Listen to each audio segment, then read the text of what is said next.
चाहिए, इसलिए राजपथ भैया जी ने भी हमारा सहयोग करा। वो इतनी दूर से आए हमारे लिए, हम सब इसका धन्यवाद करते हैं तहे दिल से।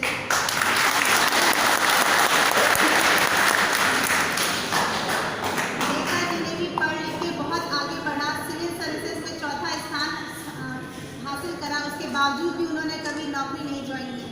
उन्हें लगा कि अंग्रेजी सरकार की हुकूमत के अंदर कुछ काम करके हमें कुछ नहीं मिलने वाला, ना हासिल होगा ना हमें कुछ स्वतंत्रता मिलने वाली है। तो उनके अंदर एक जज्बा था जिसने आगे बढ़ाया उनको। उन्होंने एक संगठन करा और वही आज तुमको जाना, तुम जाओ तो हम सब चाहेंगे कि हम लोग इस क्षेत्र के निवासी हैं, सब ज़्यादातर हम लोग यहीं के रहने वाले हैं, लखनऊ के ही हैं और शायद जहाँ के भी हों। तो हम लोग ये चाहेंगे कि हम लोग देश और विदेश के यहाँ तो रोक लिए अंदर का होइए, यहाँ तो रोक लिए अस्पताल में होइए। अस्पताल में कहाँ रोकेंगे?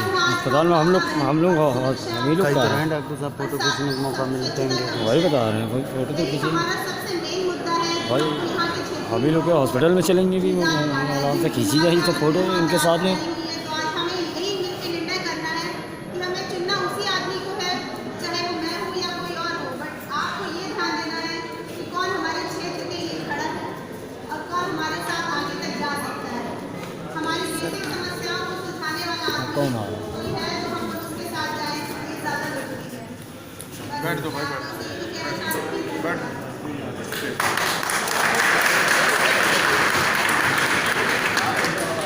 और हम सब के बीच में परम श्रद्धेय हमारे सर्व संभाव पार्टी के राष्ट्रीय अध्यक्ष माननीय श्रीपाल यादव जी आ गए हैं। मैं डॉक्टर सीमा सिंह से अनुरोध करूँगा कि श्रीपाल जी को जो है माल्यार्पण करके उनका जो है सम्मान करें।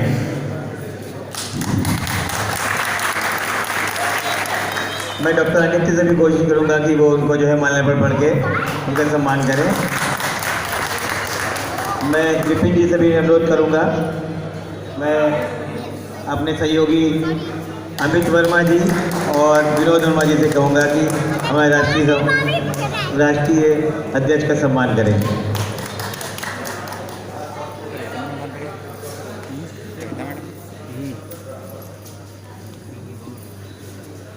जैसा कि आप सबको विदित है कि आज हम 23 जनवरी को यहाँ पर हमारे स्वतंत्रता संग्राम सेनानी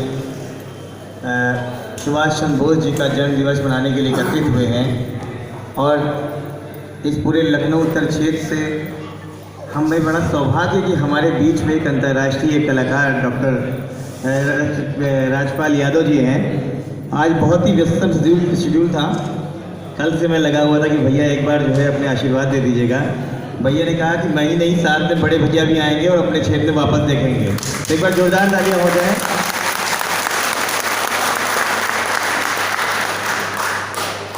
अब मैं राजपाल भैया को अपने सामने बुलाऊंगा। हम सब जिसके इंतजार में बैठे हुए हैं, माननीय राजपाल यादव जी।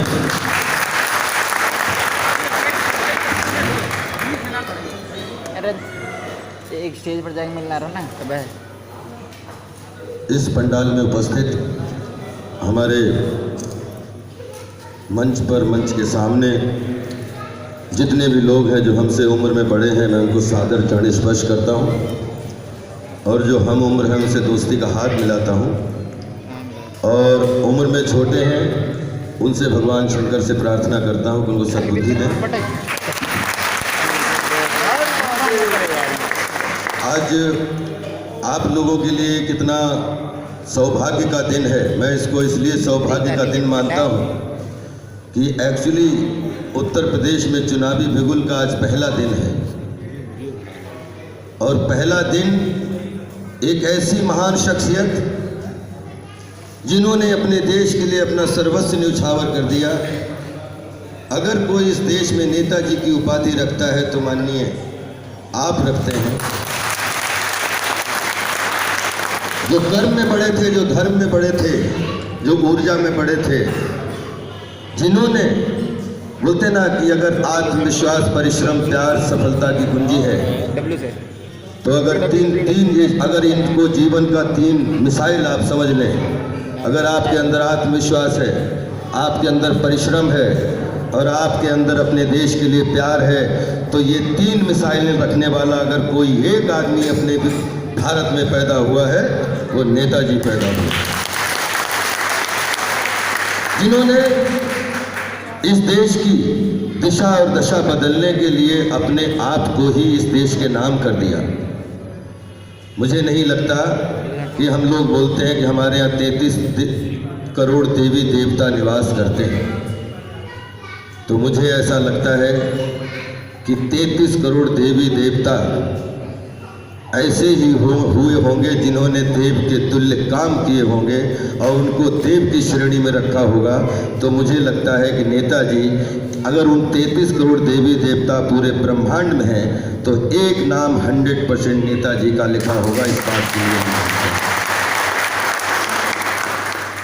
और साथियों, कोई भी प्रयोजन हो, उसके कोई भी आयोजन हो, उसके पीछे एक प्रयोजन होता है, और प्रयोजन ये है कि आज इस पवित्र पावन दिन पर मैं ज़्यादा तो राजनीति कोई बात नहीं करना चाहता हूँ, लेकिन इनसे प्रेरणा लेके आप लोगों के सामने एक ज़रूर वादा करना चाहता हूँ कि नेताजी ने देश के लिए जो किया है, वो जहाँ भी हैं वो हमारी बात सुन रहे होंगे। अगर इस देश में कुछ भी हो सकता है तो नेताजी की नीतियों के साथ हो सकता है। नेताजी ने अपने देश को आज़ाद कराने के लिए विदेशों में इतनी तकलीफ़ें उठाई हैं। अपने देश को इस बंधन की बेड़ियों से मुक्त कराने के लिए उन्होंने जो एक फिल्म भी मैं कर चुका हूँ, सुभाष चंद्र बोस जी, जिसमें हमने भगत राम तलवार का रोल किया है, तो पूरी जब इनकी रिसर्च चल रही थी, इनकी गतिविधियों के बारे में जब हमें पढ़ने का, रिसर्च करने का मौका मिलता है और मौका मिला, तो इनको उस दिन से नतमस्तक करता हूँ, आज नतमस्तक करता हूँ। जीवन में जब तक राजपाल यादव जिंदा हैं, तब तक इनकी गतिविधियों को जीवन भर नतमस्तक करता रहूँगा, क्योंकि ये एक ऐसे हीरो थे, इनके आगे जितने भी दुनिया के हीरो आपको दिखते हैं, सब जीरो हैं, सब जीरो। एक मैं चाहता हूं कि आप इनकी प्रेरणा से कि सर्व संभाव पार्टी की स्थापना हुई। सर्व संभाव पार्टी जो है सबके लिए समान व्यवहार पार्टी है, सबके लिए किसी के साथ दुराभाव की पार्टी नहीं है, समदर्शिता की पार्टी है। हमने बचपन में एक नारा पढ़ा था, हिंदू मुस्लिम सिख ईसाई आपस में सब भाई भाई। ये सर्व संभाव पार्टी जो है उस नारे को जीवंत करने की पार्टी है। हमारे गांव में हमें कोई भी कुछ भी बताने की ज़रूरत नहीं है साहब, क्योंकि हमने 15 साल ज़िंदगी के अपने गांव में खेत जोतने से लेके, घास छीलने से लेके, जानवरों खिलाने से लेके, पिलाने से लेके, उस समय मशीनें खींचने से लेके, जो चारा वाली मशीनें होती थी, और धीरे धीरे जब थोड़े से समझदार हुए और बड़े भैया श्रीपाल यादव जी की मदद से, परमात्मा की कृपा से, आज जो कुछ भी राजपाल यादव को आप देख रहे हैं, जिसने 7 समंदर को घुमाने का मौका मिला, 7 समंदर में प्यार पाने का मौका मिला, अगर राजपाल यादव के पीछे कोई एक नाम चुनना पड़े तो माननीय श्रीपाल यादव हैं, कि जिन्होंने परिवार की जिम्मेदारी संभाली और हमने जो है बाहर की जिम्मेदारी संभाली। अगर हम थिएटर, नाटक, अगर अपनी अभिनय, सब कुछ आपको एक तरफ रखिए, एक होती है रील और एक होता है रियल। बड़े प्यार से समझाना चाहता हूँ, पिछले 15-20 सालों से पीड़ित हूँ किन्हीं जज्बातों को लेके, किन्हीं प्रश्नों को लेके, आप सबको लेके, अपने आप को लेके, कि कौन सी राजनीति की परिभाषा हम सीखते हैं जो हम इनसे नहीं सीख सकते हैं। राजनीति का मतलब साम दाम दंड भेद, राजनीति का मतलब आंदोलन नहीं है। राजनीति का मतलब नहीं है साम दाम दंड भेद। राजनीति का मतलब है नीति राज, और नीति राज का बेस है संवाद, और संवाद का मतलब है सत्य।